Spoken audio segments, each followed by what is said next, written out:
Hey everybody, this is Angela with Night Owl Magic. Michael and I welcome you to a special little series here of Graceland in 1986 and how it looked.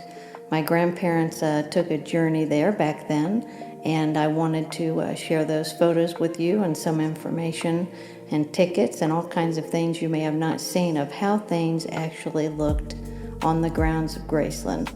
Let's travel back in time with Night Owl Magic and check out 1986 Graceland and my grandparents' trip there. Please don't forget to like, share, and subscribe, and please do hype this video as it helps us in the YouTube algorithm. Thanks so much. What you're looking at isn't something I found online. These are photographs and memorabilia from a trip my grandparents took to Graceland in 1986.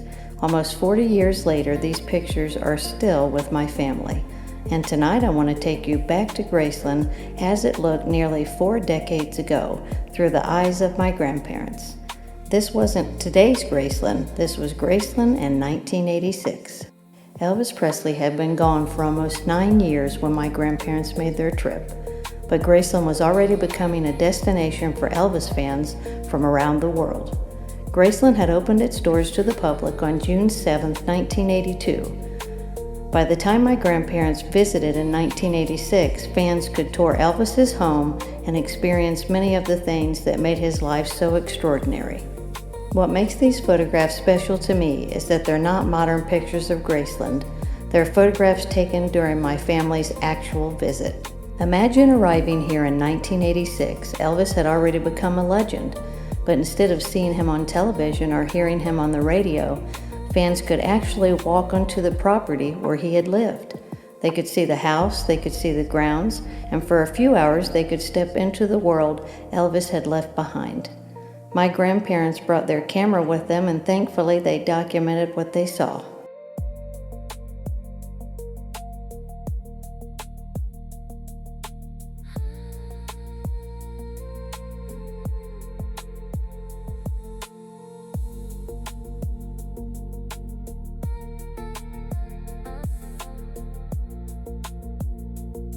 And then there were the cars. Elvis loved automobiles, and his collection became one of the unforgettable parts of the Graceland experience. Look closely at these photographs. These aren't photographs from the automobile museum that exists at Graceland today. My grandparents were there in 1986, years before the Presley Motors Automobile Museum opened in 1989. So these pictures give us a little glimpse into what an earlier generation of Graceland visitors actually saw. Then there was the Elvis tour bus. My grandparents photographed it during their visit and even kept their Graceland ticket memorabilia. Think about that for a second. Someone bought those tickets, walked through Graceland, took these photographs, and then carefully kept them for decades. And now we're looking at them again. This little piece of paper survived all those years, and somehow it brought the entire trip back with it. And then came the airplanes. Elvis's famous Lisa Marie and Hound Dog 2 were already part of the Graceland visitor experience by the time my grandparents arrived in '86. The Lisa Marie had arrived in Memphis in 1984, and the aircraft were open for tours. The Lisa Marie was Elvis's customized Convair 880, a private jet transformed into a flying luxury home. And here are my grandparents' photographs of those airplanes.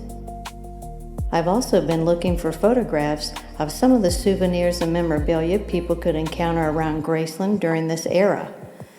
Pieces like these help us understand what the experience looked and felt like in the 1980s.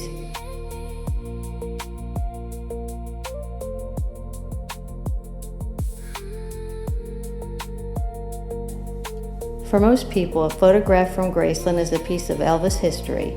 For me, these photographs are also my family history. My grandparents were there. They walked through these places. They saw the cars. They saw these airplanes. They bought these tickets. And they brought pieces of that experience home. They probably had no idea that decades later, someone in their family would be looking at these photographs and thinking how different Graceland must have felt in 1986. I want to say also rest in peace to my grandparents. They've been gone for some time. Graceland has changed a lot since 1986. The visitor experience has grown enormously, and today there are museums, exhibits, and attractions that weren't there when my grandparents visited. But these photographs captured something that can't be recreated. A moment in time in Graceland in 1986. And Elvis had already left this world, but his home was still telling his story. And thanks to my grandparents, we get to see a little piece of that story through their eyes.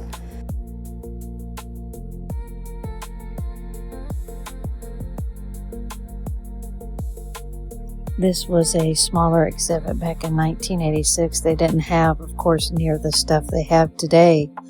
But you can see Elvis's last jumpsuit, the Mexican sundial, or the Aztec suit, and Elvis's 1976 Harley-Davidson FLH 1200 Electric Glide, plus his Army uniform. As far as I know, there aren't many photographs like this from 1986, so I'm really glad to share them with you guys.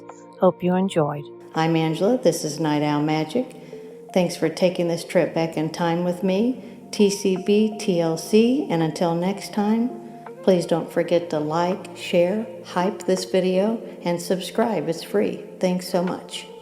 We have so many adventures coming up. Thunderbird Adventures, our new series, starting soon. And please join us for more nostalgia, celebrities, and of course, Elvis Presley, always.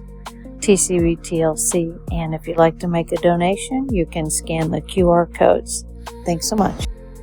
If you'd like to stick around for a couple minutes, we've got some bonus extra footage here of Elvis restored and colorized photos for you.